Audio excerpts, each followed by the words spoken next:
ethnic delineations will prevail in some situations.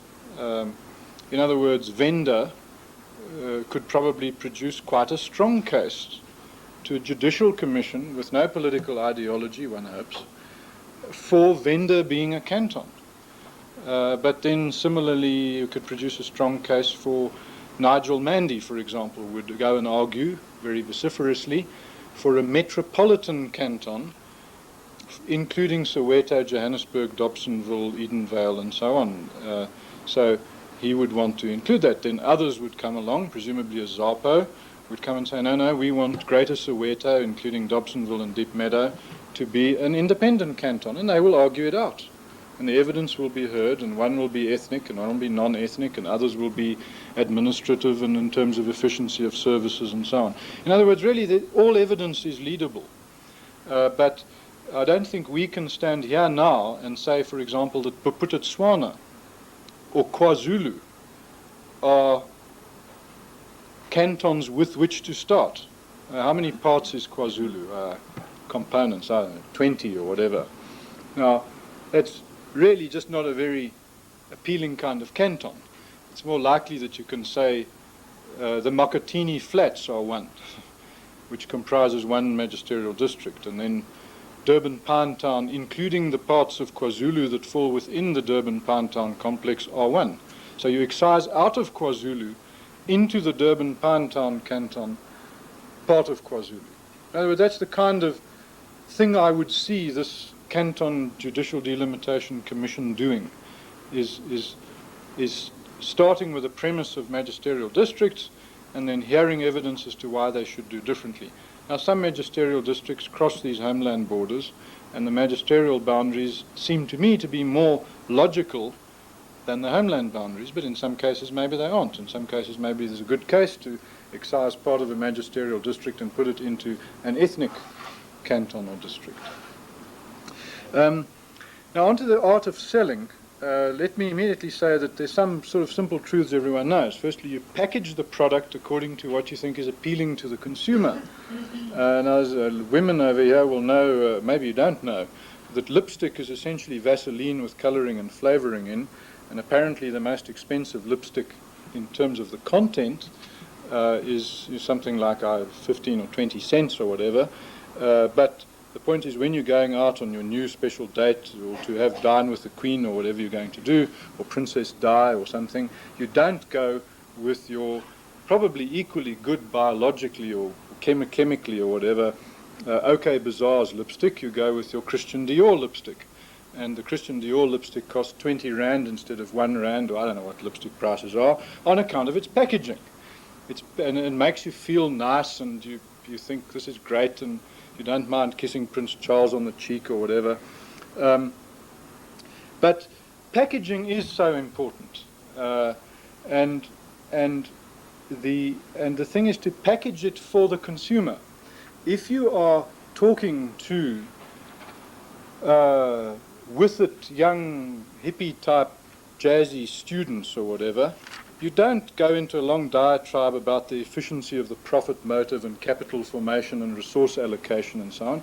What you go into is the right to be a bum and a dropout, and the right to have discos, and the right to dance on the sidewalk, and to be do whatever, to have long hair and wear sandals and whatever. So different. If you're talking to somebody who's in favor of preservation of endangered species, you talk about what this system would do for endangered species. Or when I talk to Tony over there, I talk to him about what it would do for trees, for example, or what it would do for income gradients, or whatever. You see, this kind of everybody's option is miraculously accommodated over here. So there isn't one correct sales pitch, one correct sales technique. Insurance sellers and other sellers talk about what they call the hot button. You've got to try and identify what someone's hot button is, and then you try and press the hot button. And everybody's got a slightly different hot button. It's women's rights, or it's integration, or it's segregation, or it's political freedom, or it's restoring the Habsburgs in Austria, or whatever, about how much likely we are to restore the Habsburgs if we had a canton system. That's the pitch. Also avoid confrontation. You never sell anyone anything if somebody shows any sign of objection. You don't say to somebody, really, you are such a dumb consumer. I mean, why on earth did you buy a BMW? I mean, you need your head read. You should obviously have bought a Mercedes-Benz. That is not the way to sell Mercedes-Benzes. You don't tell people how wrong and offensive and stupid they are. Auto-suggest rather. Say, gee, that's a lovely BM. What about trying a Mercedes or whatever? Fine. Don't confront. And I've totally changed my own strategy, and some of my colleagues find that wrong, if somebody says something that is wrong, I tend to use a sort of Socratic method, is ask questions or whatever, is let them, what psychologists call, people must own the ideas they have, must be their idea. As much as possible, let them be the owner of the idea, rather than to confront their egos and make them feel they've had to concede to you. Very important. We go in aggressively. I mean, you told me how you do it. You go in boots and all, trying to demolish the other fellow's position, sort of intellectual humiliation, slaughter, bloodshed, and then you expect the person to come out on your side. Well, that's obviously not going to work. I've been guilty of that on occasion, not always, but on occasion I have. You told me. I'm just repeating your authoritative view. But I was just going to ask you, Leon, how about if I went to people and said, look, this is the ideal system. I know you people, you Parkview Residents Association, or people who are trying to save the old buildings in Parktown. They're very civic-minded people. They're imbued with a sense of civic duty. You tell them this canton system is going to make government more accessible to you. You're going to deal with a government which is very near you, not a government which is remote in Pretoria or Cape Town. And that you people will have a far better chance of achieving what you want to achieve under this canton system than you have under the present system. For some people. But if you're talking to somebody who's got strong political convictions, who thinks they have the answer, a unitary state, say, yes. That's likely to just create a situation of conflict between you, and likely to get them to take a posture that reduces your chances ever of converting the person. In other words, you want them not to feel, if they come around to your view, that they've had to concede to you. You must leave them what I call ego intactus. When you interact with people, when you speak to them, you seldom have a situation where you've just refuted a man's argument. Yes. You've hurt his ego as well. And once you do that, you have this sort of no response.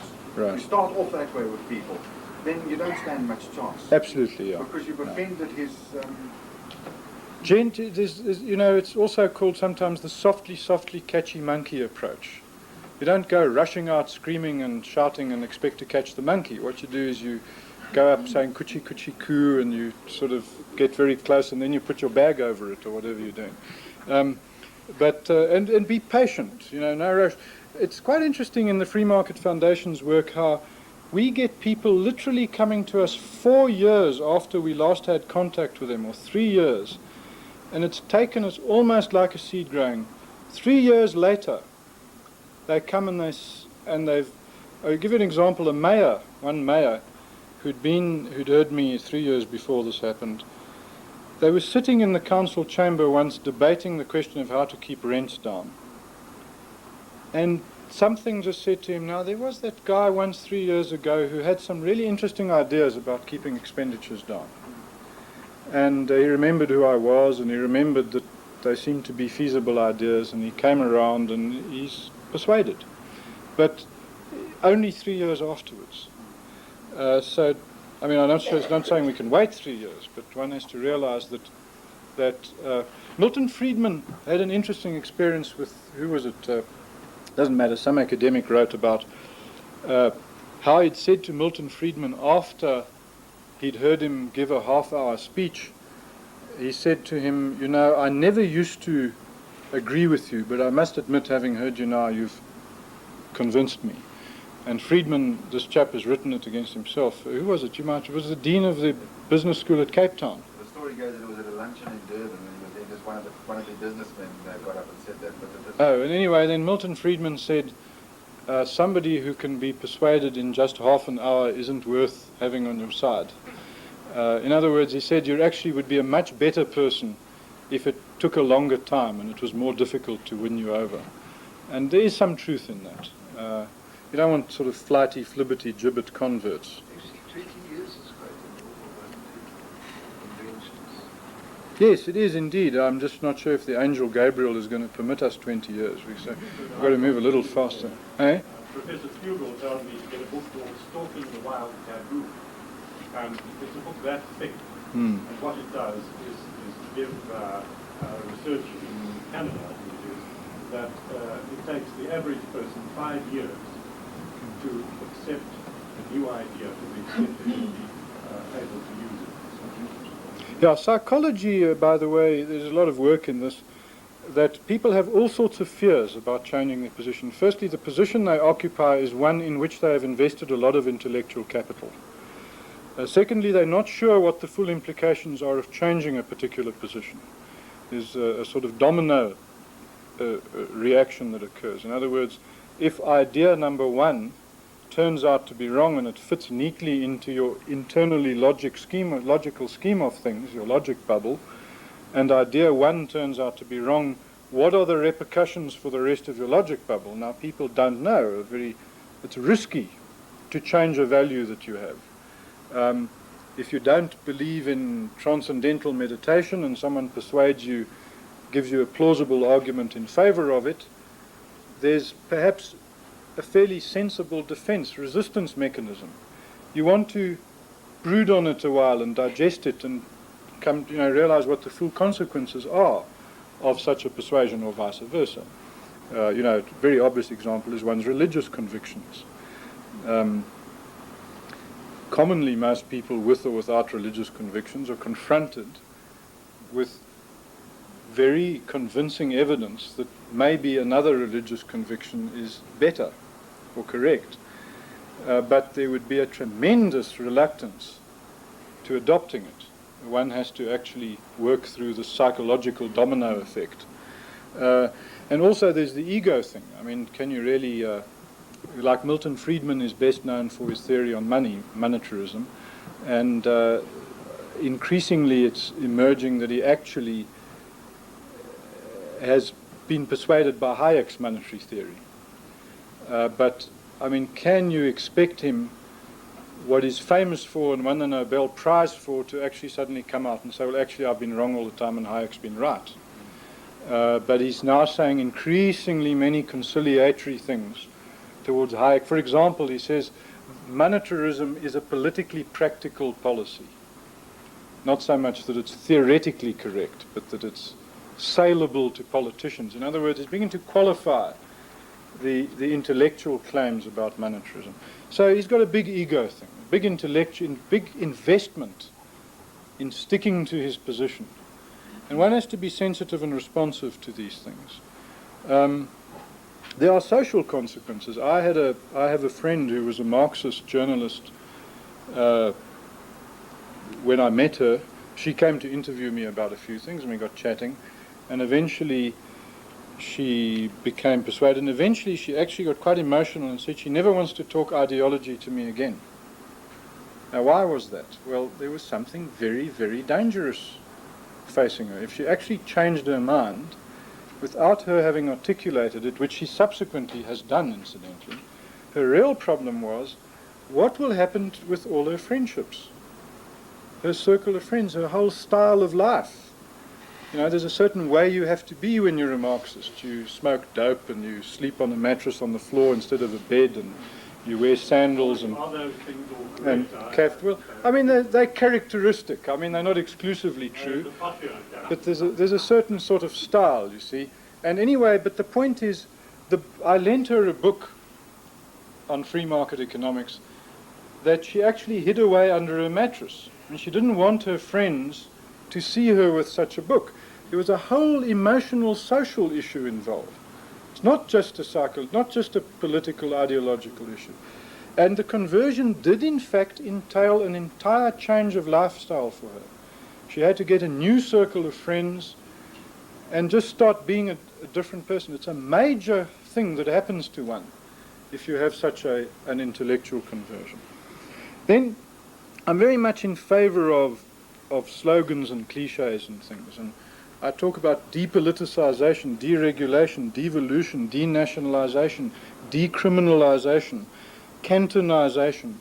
And I love Dennis Beckett's term, maximal democracy. It's become a favorite of mine. You know, we for maximal democracy.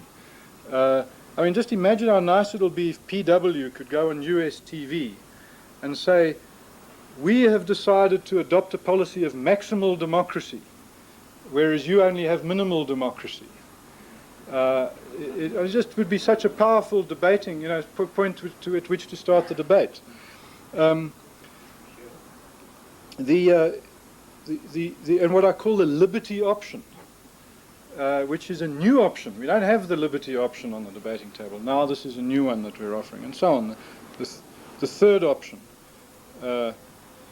What are the last 2 points? What are the implications for whites, or how does one get this across to whites? Firstly, it seems to me that what we offer whites and what we have to tell whites is that what we offer them is safety, security, identity, prosperity, the preservation of all the things whites are scared of losing. And I think legitimately, again, in his book, Dennis not Etheridge, Beckett, makes the very good point that if you are against the white right wing, you tend to say, I mean, like some of the people in this room I know, who are liberals or progressives or whatever, tend to think that Afrikaner conservatives are sort of beasts, and nasty, malicious, horrible, innately mean people. It's actually just not true. That's not a correct description or analysis of how right-wing conservative Afrikaners are. They actually have real, legitimate fears, aspirations, hopes, desires for their children, whatever. It is not an adequate analysis of human behavior that so many large numbers of people are motivated by sort of social sadism. You know, that they just like people to suffer, and that is their motive. Apartheid does not exist because some people enjoy blacks suffering.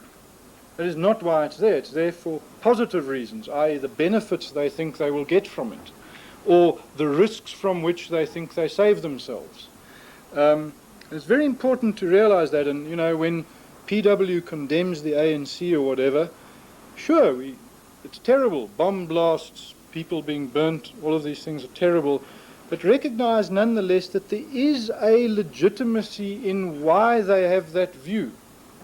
They've got fairly good reasons for thinking that way. One might convince them that they're wrong, or that there's a persuasion job to be done, but just to say that they are people who like seeing women burning with petrol is clearly not the case. I mean, it's not as if there are hundreds of thousands of blacks who enjoy burning people. That surely cannot be an explanation of why they do it. The whites then do have a conscience. They do, I think, want to see good done, but not at their expense. And that is the thing to do, is the way in which you can have Pareto optimality. All people can be winners, or at least most can be winners. And that's what one is. Sorry to interrupt you, but the whites, especially the Afrikaner whites, have had a very, very strong conscience in the past. And I think that you will have to agree. It's just that things have not worked out the way that you like. I tend to have a pretty charitable view of the whole spectrum of political groupings, in the sense that, having experienced, I think, more of them and a wider range of them than most people I know, I do not find these diabolical, horrible monsters that the other people think the other groups contain. And of course that's not the way these people are, either side. I mean, my own, I perhaps am more defensive of the Afrikaner conservative because that's my own background and my own origin, my own roots. But I think the same can be said of the radical left groupings or whatever. So what one has got to do is and let me give you an example. the ease with which high-income, high-skilled, urbanized whites talk about the abolition of job reservation. It's wrong, it's evil, it's bad, must be swept away, etc., etc., etc. But I've had the experience with, thousands of white laborers to whom I've given courses and seminars. And some fellow stands up who's got standard 6 at school, who's a labourer on the mines or whatever, white, living in some subsidised home or whatever, and job reservation to him means his livelihood.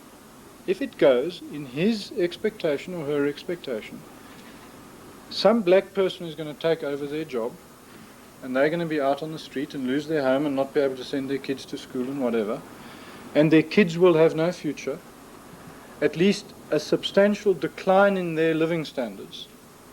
And that is a real human emotional thing.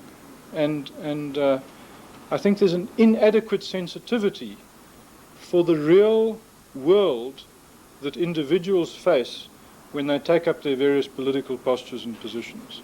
And they are usually not motivated by malice towards others, but by benevolence towards themselves and their friends and their relatives and so on. And that is a legitimate objective. They might not use the optimum means to promote it. In fact, they usually don't. But then that is the thing to try and sell them. An alternative way of achieving their benevolent objectives, which is really what their central motive is. The same is true of blacks, but I think amongst blacks what we have is, and this is the final point, is the importance of persuading them that apartheid is not capitalism. I mean, this to me is one of the extraordinarily frustrating things, that the rejection of apartheid is implied amongst the overwhelming majority of blacks, or many of the blacks at least, to imply the adoption of socialism, Marxism, or communism. Now, as I've said and tried to describe in very graphic detail, the world of blacks is wrong more because it is a Marxist world than because it is a segregated world. And I repeat something, I can't do it often enough, that when whites say there has been change and reform, and we see it, we feel it, blacks in places they weren't before, black advancement in jobs, blacks sharing restaurants and theatres and places with whites. To whites, that's a big change. Mixed football teams, etc. And many whites cannot understand why blacks keep saying there's been no real change. It's tokenism. I repeat, the reason is, and if I can use the Southwest Africa analogy, is in Southwest the major racial policies have all been removed. Group areas, influx control, separate amenities, mixed marriages. 10 years ago all of them went away overnight, and everybody thought, well, you know, this is a big thing. But nothing changed. Katatura is still a black township outside Windhoek. The white areas are still entirely white. The shops that used to have only white patrons still have only white patrons and so on. Virtually nothing has changed.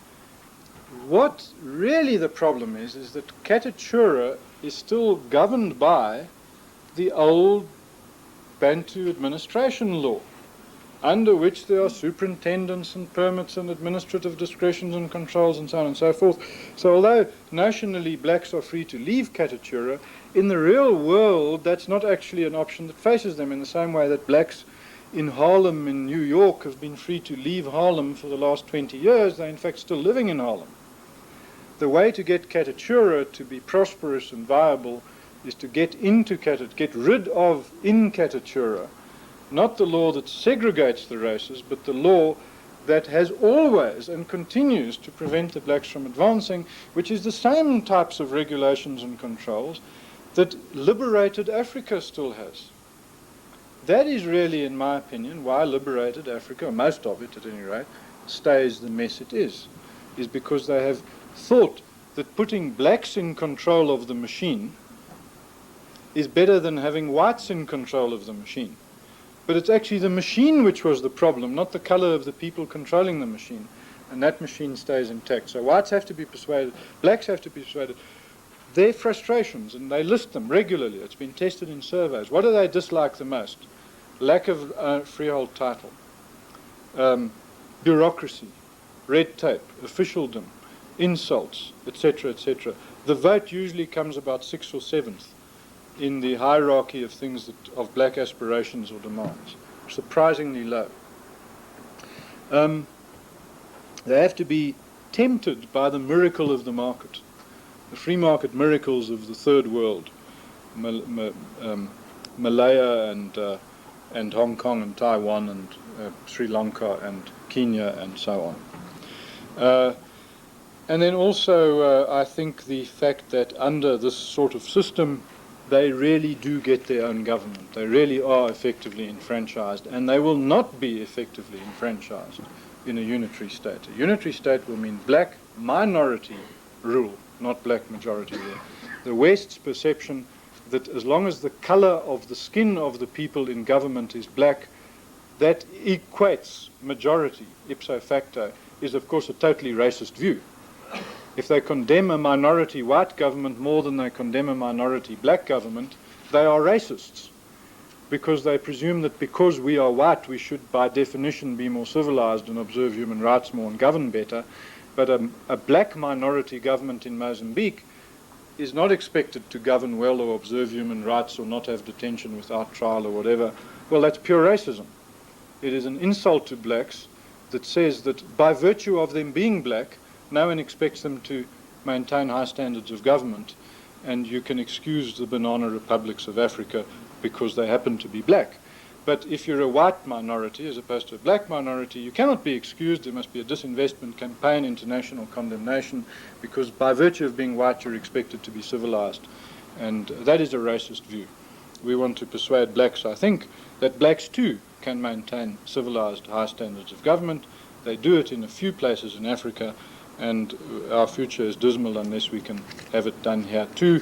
And the demonstration and competitive nature of the canton system will produce efficiency of government in the same way that competition produces efficiency of enterprise, regardless of the race or color or culture or religion or whatever of the person in charge of the enterprise faced with competition, or the canton faced with competition.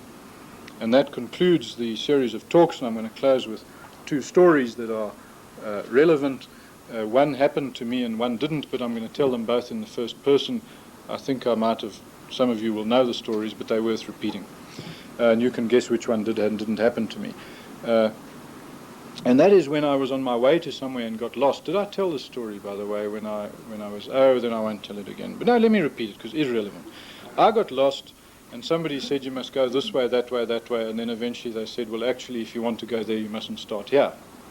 And then the other one was where we got lost in the Kalahari, and my father asked this Madala along the side of the road, and I'll tell this part in Afrikaans because those who don't understand Afrikaans just have to miss it. It happened in Afrikaans. Said, waar gaan hierdie pad? En die ou Madala sê vir hom, jy bedoel hierdie pad? Hy sê, ja, waar gaan hierdie pad? Hy sê, hierdie selfde pad. Hy sê, ja, waar gaan die pad?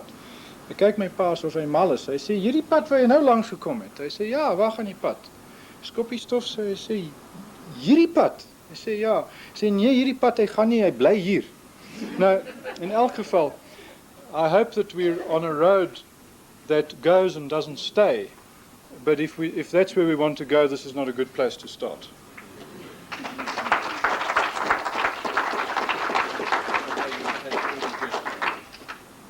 Can we have a few minutes of formal questions? Are there any people who still want to ask questions? No, we have got number one and number two. Not so much a question as maybe a little bit of input. I don't know whether you're seeking input tonight. I can't help thinking, Leon, that we have to look at this whole area of not only popularization but selling, but of training and education, and that perhaps one needs a strategy in that area. And I was thinking about the words return to individualization, and then I thought, no, that's not the position we want, because of all the connotations of individualization and the associations of that. What do we want to do is we want to move forward to a systemic approach. And what that means is on smarter plan. What works, works, and what doesn't, doesn't. And within that, you're going to get your variety and differentiation. So to me, And part of that is you're going to have to go into the schools, for example, with that, to conscientize, to use a good Marxist expression. And if you don't do that, then you're relying on kind of a hit and miss affair of, well, it'll happen some sewer, and I'm not sure it will. I think one has to have a bit more of a strategy involved in that area. And I think the key to it for me is moving forward to a systemic position, not a return to individualization. Something like that. Yeah, something new. Yeah. This isn't old toffee that we're dishing up again. This is the New Deal. Yeah. What is systemic? A systemic approach is fitness for purpose. What works, works, and what doesn't, doesn't. In other words, it may be free enterprise, but it may not be free enterprise. It may be a new position within that as a given. And that would perhaps work better in certain frameworks than others, where people are more community-oriented and less individually-oriented. That's what I'm saying. So you adapt and you amalgamate, you go into an eclectic position and bring different things together. Can I just follow that up with a positive suggestion? It would help Leon, I'm sure, if you would be prepared to actually write down your ideas on a piece of paper and send them through to him, because by writing them down means that you've got to think them through in more detail. And you know, you can sort of maybe slot it in or whatever. If I can just add, some people have done that, and I'm very thankful. I've had very good written comments. In other words, people have gone away and thought about it and written to me, and it's been very, very useful and high quality stuff. So for those that have that style of doing things, please be encouraged. If you would, I've made copious notes. Please, yes, it's right. Yeah. Sandy. With reference to that, I feel that the main thing is to do it with goodwill, to do it with a feeling, to get the feeling across to the other group that you are trying to help them to the best degree you can. Some of my very liberal friends try to fall over backwards to smother them with love, if you like. And I feel that's degrading. They need to treat people as people and give them what they need at the time, not what they thought they should have had 20 years ago. Now, with regard to the Canton situation and whether different political ideas can be made to feel accommodated, I'd just like to say that where there are cantons, they should, where there are many cantons, they should be able to capture at least one canton, each political idea, to have a platform, to have a demonstration that their ideas work. So to that degree, I think it should be sympathetic.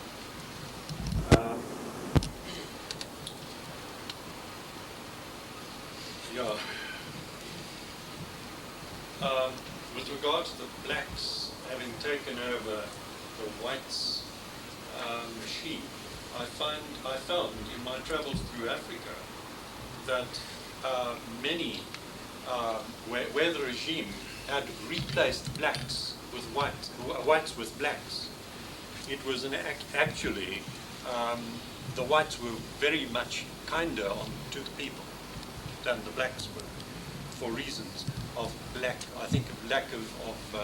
of experience and lack of sufficient education amongst sufficient of them. But it's much, in my opinion, I'm come up from a socialist stance, is that whites are apt to have a very much benign form of government than blacks are, just when they've replaced them. I'm sorry, my other notes I've jotted down here, I can't decipher at this stage. So. Leon, in your talk this evening, you really proposed that the existing government is going to be the mechanism, or is going to exercise the mechanism to bring about these changes.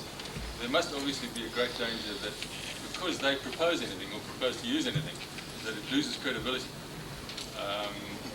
How would you, in fact, resolve that problem?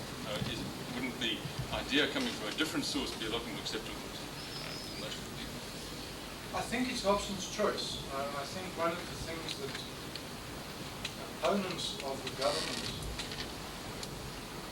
tend not to do is accept political reality, which is that the government of the day is the one that has to make the change.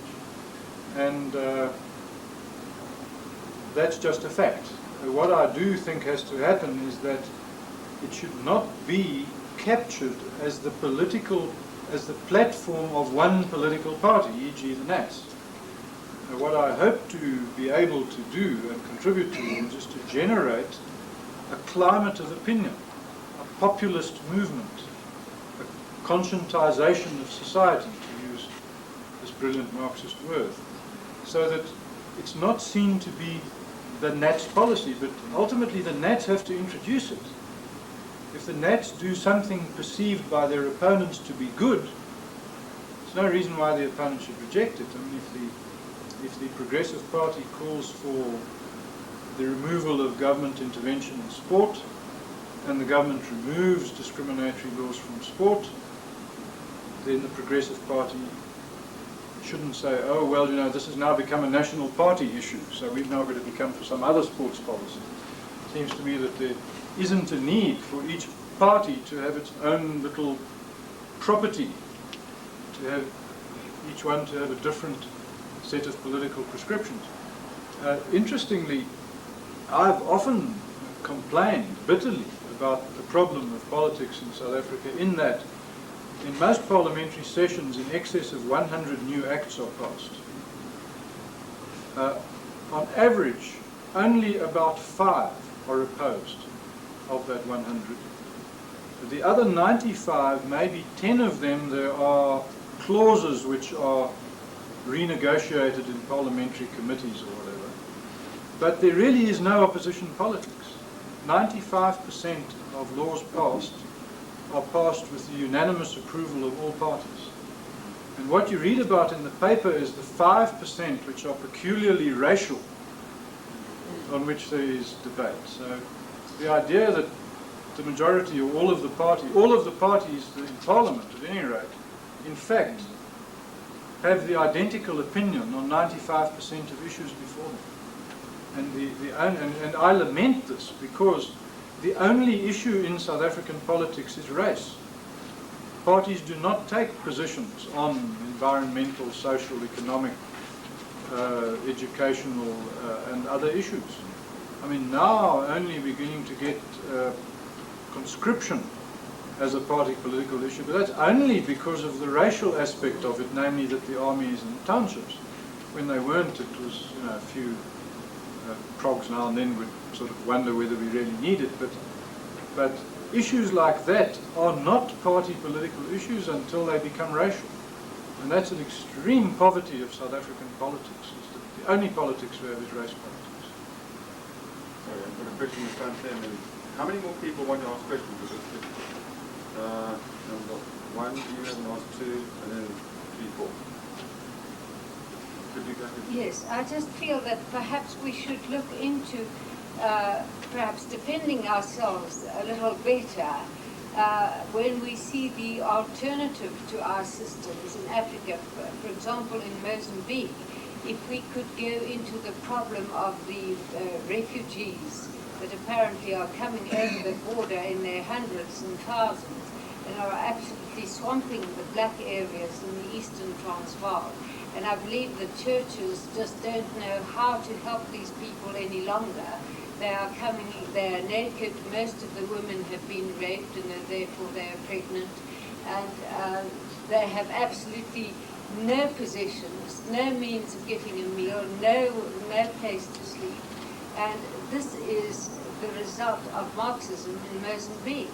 Now, we should be able to have a television crew and people taking pictures, motion pictures, which should be shown on the screens of American television. And we should be able to show them the alternatives in Africa. These people have the vote, they have political freedom, so to speak. But what has it done to them economically and into their way of life, to their way of life? This statement, not a question. You don't No, need a response. it's not a question. It's sorry. But Terry was looking at me as if Yes. I was to answer. Yes, Well, I'm sorry. in a way, I think we would all agree, yes, it would be nice if American television would show something else, which is equally immoral, possibly here maybe, but they don't seem to. How do you go about and get American television crews to aim their cameras towards Mozambique rather than towards the conflicts? No, I think we should make the pictures ourselves, yeah. Then it hasn't got any credibility whatsoever. It's made in South Africa. But I mean, it might be something that we could think about. But even to show our own blacks at home here in Soweto, I think that would have credibility. It is a problem. I mean, South Africa constantly says there are double standards in the world. There are. There is a totally unforgivable double standard according to which, solely on account of skin color, the South African government is more condemned than other governments which have much more massive human rights violations. I estimate that probably at least 1/3 of humanity, probably 2/3, have less human rights by any definition than South African blacks. It is an entirely racist view that singles out South Africa and shines upon it a bright spotlight so that the festering sores in the shadows become less visible. In other words, if you had a sort of dull light upon everything, you would see all the warts. But if you then shine a very, very bright beam onto one wart, you no longer see the others. And that is racism, and I believe the South African government should, well, if they consulted me on PR, I would suggest accusing their accusers of being racists. But in order to do that, they themselves have to stop being racists. They have to gain the moral ground, as I put it. We have to be in a position to say, you are now the culprits, busing children because of their skin color, having quota systems because of skin color. I mean, the West is rife with racism. Racist laws, racist policies, racist practices, discriminatory laws of every description. But before we can effectively defend ourselves by pointing out what blacks do in Mozambique and what blacks do in wherever, what the genocide in Nyerere and so on, we need to have the moral ground. We need to be speaking from a position of moral virtue. Thank you. Thank you, William. Yes, thanks. Just three things that I want to mention. First, that the Financial Mail in this or last week's issue, in the editorial, asked quite specifically in the last paragraph that if anybody has got any alternative ideas to what is going on in the country at the moment, they should write to them and give them some ideas. So I would like to see some letter that you will write. I'll try and write myself as well according to your speech here tonight. Inversion. One question I have on there is, how long do you still think it will take your principle of inversion to try and apply it in this country in the political context we have today? How long will it still take? Then thirdly, something that you've mentioned a couple of times through your talks over the past couple of weeks, and you mentioned Waterberg and all the rest of that. I want to know, how would you apply a cantonization in South Africa and get it any credibility whatsoever, especially from the black point of view, if we have to ensure, as somebody has mentioned just a little bit earlier, that the HNP or the KP or the RVB for that matter actually gets in and holds one canton? Yeah. Okay. The question of letters, incidentally, one of the techniques that apparently works by virtue of the racism of the black press and of the English liberal press, it turns out, is that if you write the letter under a black pseudonym, it always gets published, 100% of the time. If you write the letter with a white name, it's about half, 50% likelihood. So just bear that in mind. If you can adopt pen names, and if you call yourself Vilakazi Mavusu or whatever, then you've got a 100% chance of being published. Then the question of inversion, how long? It's starting. I think the first inversions, if I can call them that, or maybe that's the best word, probably not, I expect going to be past next year. But a whole sort of sweeping inversion I don't see happening until probably the following year, when the tentative testing of the water next year is seen to work and is seen to be popular. And a lot of the things I've said are potentially very big political gains by the present party. Now, I could be criticized for coming up with ideas that would keep them in power. I mean, for people that are in opposition parties. The progressives amongst us, or the CPs amongst us, might say, well, you know, these are not good ideas, because if you have equivalence and inversion and these other things which produce political gains for the government, you actually perpetuate national party rule. My response to that is, well, if they're doing the right things, then I'm in favour of perpetuating national party rule. How cantons would be credible, like the Waterberg or whatever, if it's got an H and P. My own view is that it will not be credible.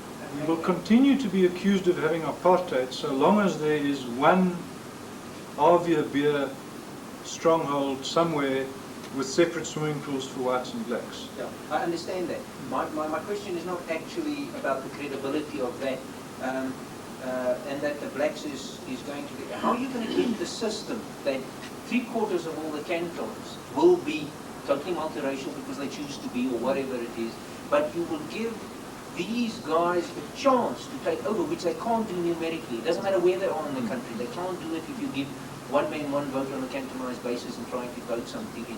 How will you get them in so that there is at least a chance for movement for people who are thinking otherwise and say, well, to hell with this, I don't want to live with the blacks, I'm going to live in Waterberg.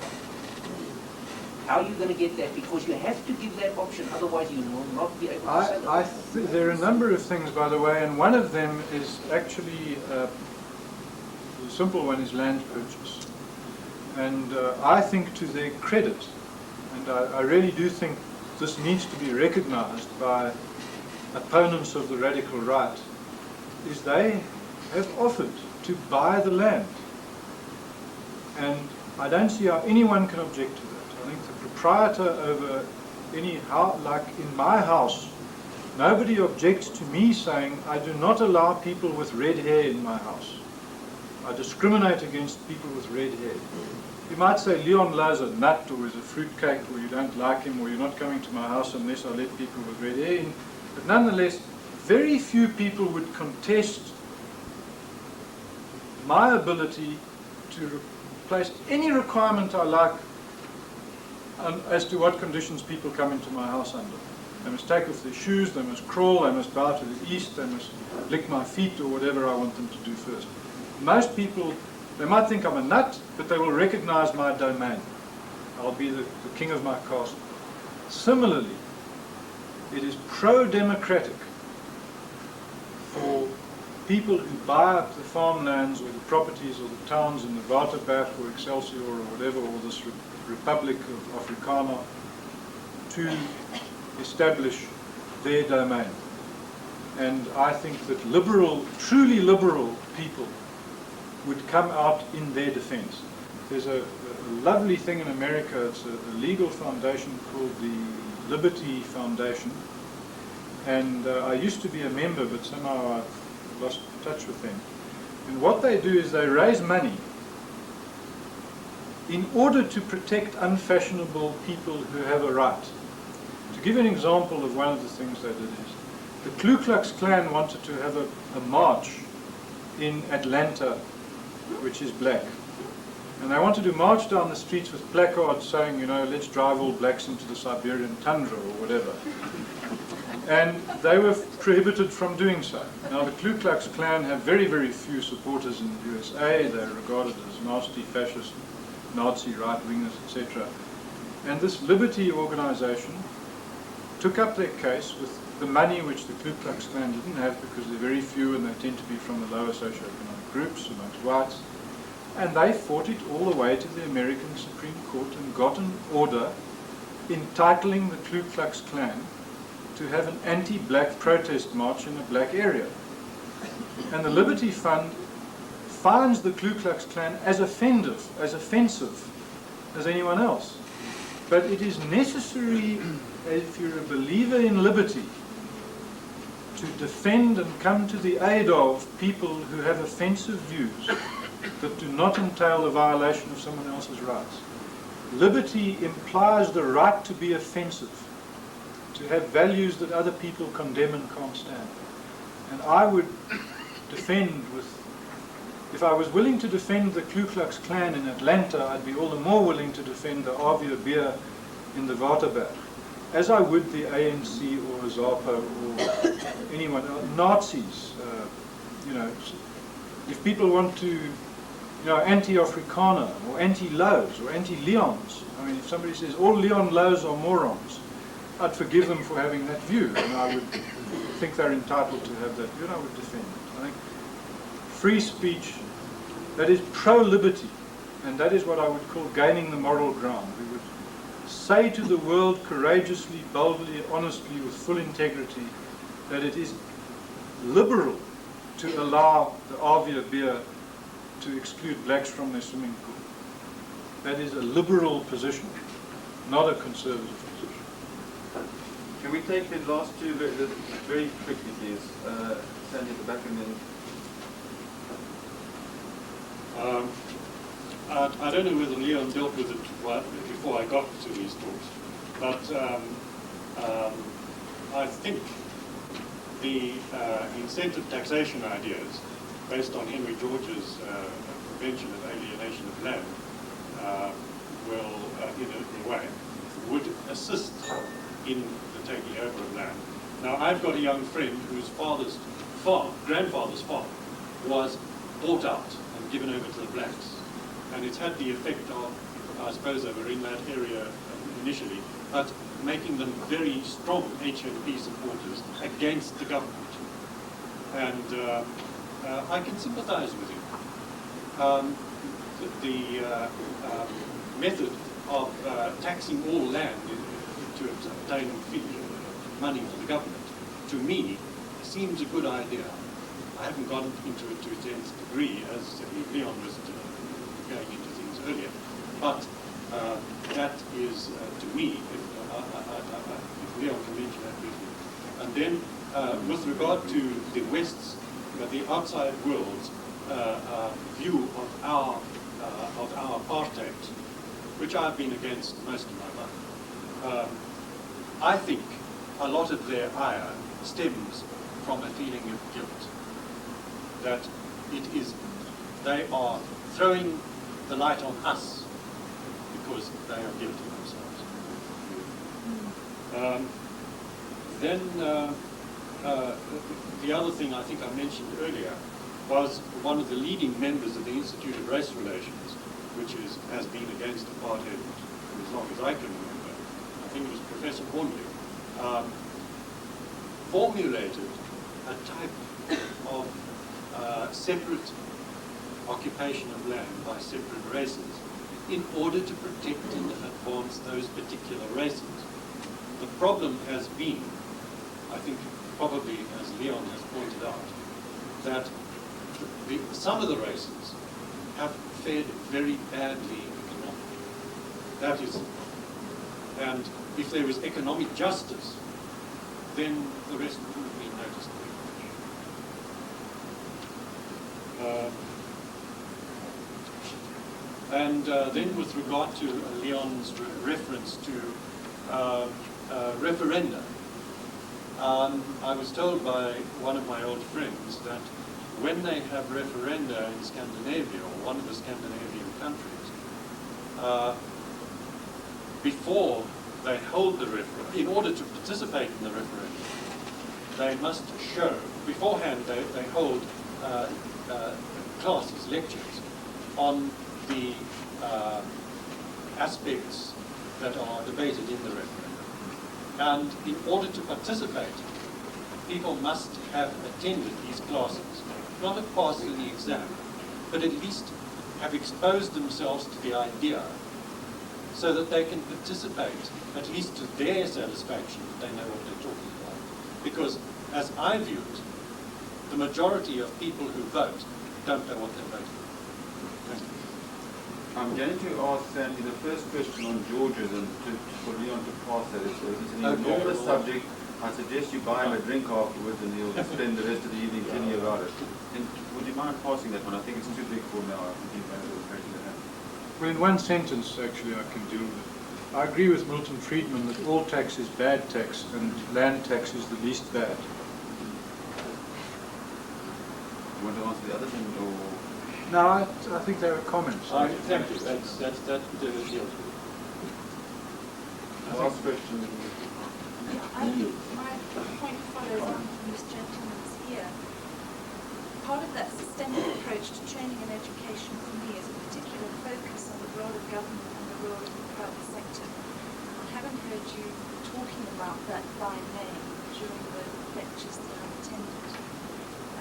And I think that that's a critical issue, particularly if we're going to cantonize. Is that going to mean less government or more government? Less. How does privatisation take place as an issue in cantonization? So, in a way, that follows on from this chapter's remarks, that could come into part of the training and education strategy. Right, I think... could I just give my last item that it's following on what this lady said. She referred to Marxism. Now, I've studied Marxism for many years, and Marx originally had the idea that Marxism would be introduced as a result of the development of countries, not from the bottom up, from the top down. When they have become affluent, they would accept it. Now, the Africans, to criticize Marxism because it hasn't been a success in Africa, to me, is a non-viable argument. I feel it's unfair. What has happened where there's been no Marxist?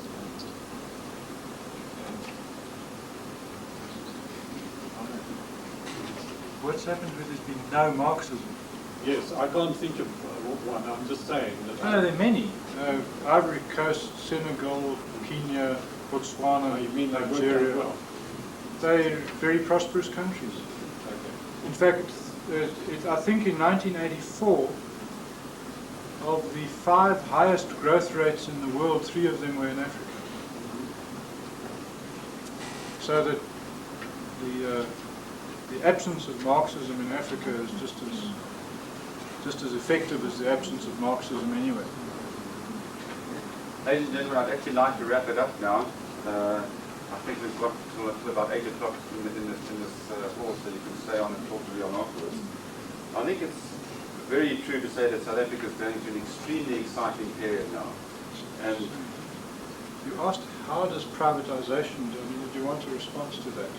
No, I'm just raising it as an issue. over I haven't a heard you talking about that issue. No, it's true, and I've made notes and I do have views, but I think it's a new issue, as you say, and I will cover it when I put my final script together. I'll tell you that the FMF, amongst many of its other activities, is organising a privatisation conference early next year. So maybe you can either attend or participate. Please contact Eustace Daly. But can I just say, are they working with Syncom on that? yes, we know of Syncom's ideas, and I think speak to Eustace afterwards. He's one of the organisers. I was saying that we're going through an extremely exciting period, and it's also very encouraging that the FMF is so heavily involved in these exciting periods. I mean, the activities that the FMF is undertaking are enormous. I don't think you actually brought up the new publications that we've just issued. I think you must ask Eustace to let you have a look at some of the new publications that have just come out. The launch is only on the 4th of December. Oh, sorry. Wait a few weeks until you do. But there's a tremendous involvement in what we're doing. We're involved in the homeland and the independent states, and a lot of it is behind the scenes. And the effect of this behind-the-scenes lobbying is quite incredible. I heard only this morning of one of the ministers, and I can't mention the name because what he said is, well, it's good news, but I don't think we should hold it against him. That apparently a lobby went to talking about deregulating a certain sector of the economy, and by implication it meant almost scrapping a particular act. And, that was what was suggested. And he said, well, okay, well, let's scrap the act. and the Director General of that particular department was of course against it. But you've got a minister who is saying those sort of things, and I think that we are indeed ripe for change. Leon, I think your talks have been exceptionally exciting. I know a lot of people have approached me and asked, especially those who haven't been able to attend, how could they get hold of the tapes or videos, and Dave Tate has videoed all the sessions, so if you want to get hold of Dave, or if you know somebody who would have liked to have attended and hadn't, please tell them that Dave has taped them.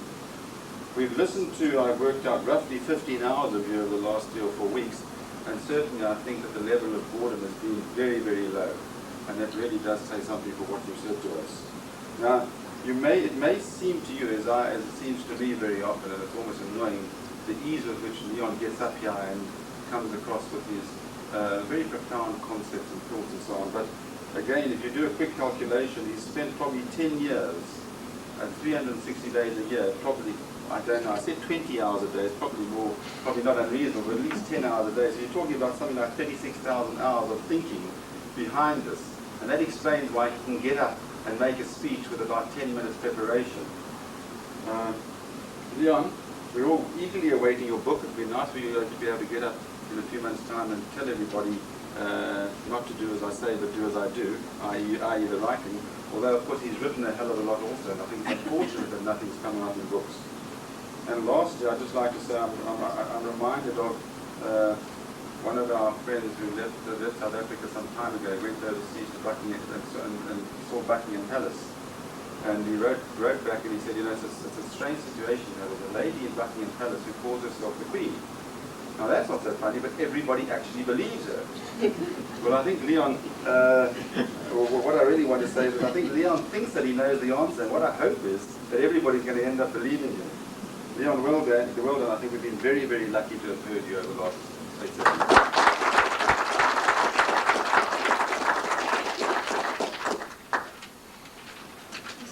One last question. When is Leon doing another series attached or not attached to his book, please? By popular request. Yes. But not in the next week. He's over. What I really would like to do is a series on philosophy, if anyone's interested. That's really my favourite. I get involved in politics because I have to, not because I like it.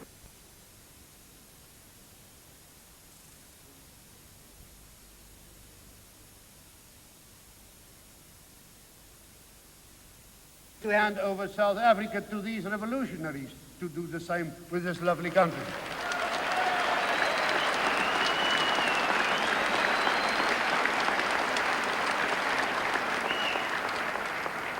I am encouraged by the growing number of black leaders who are coming forward to denounce violence. Any reduction of violence will be matched by action on the part of the government to lift the state of emergency and restore normality in the areas concerned. Moreover, as violence diminishes, as criminal and terrorist activity ceases, and as the process of dialogue and communication acquires greater momentum, there would be little need to keep those affected in detention or prison.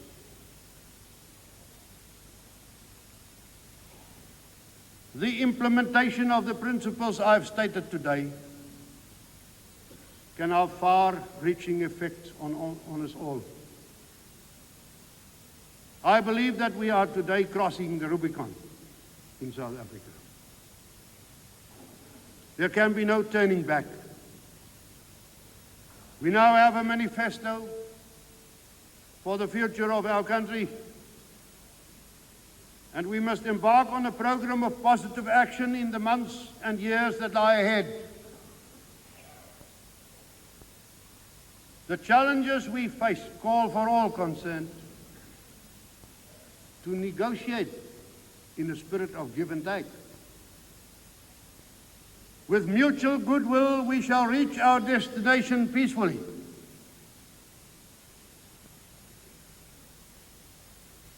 We undertake to do all that man can possibly do, in spite of his human weaknesses. In so saying,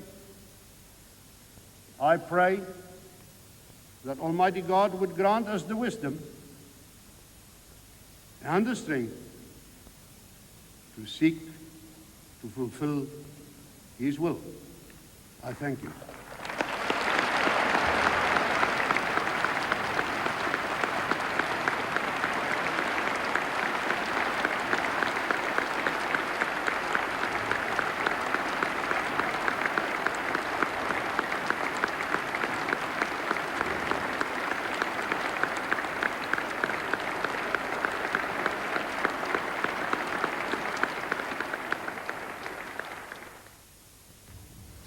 That was a live transmission of the State President's address from the City Hall in Durban.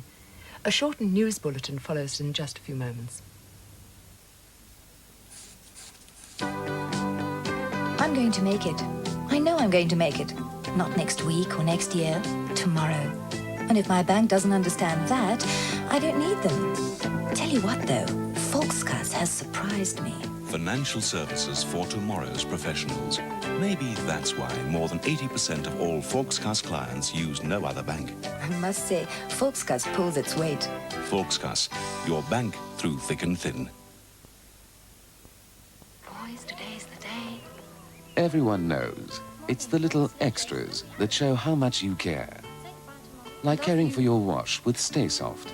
Because Stay Soft contains not one, but 2 softening ingredients to put twice the care into your wash, to care for delicate natural fibers, and to keep synthetics soft and static free. So Stay Soft rinses your whole wash cuddle soft.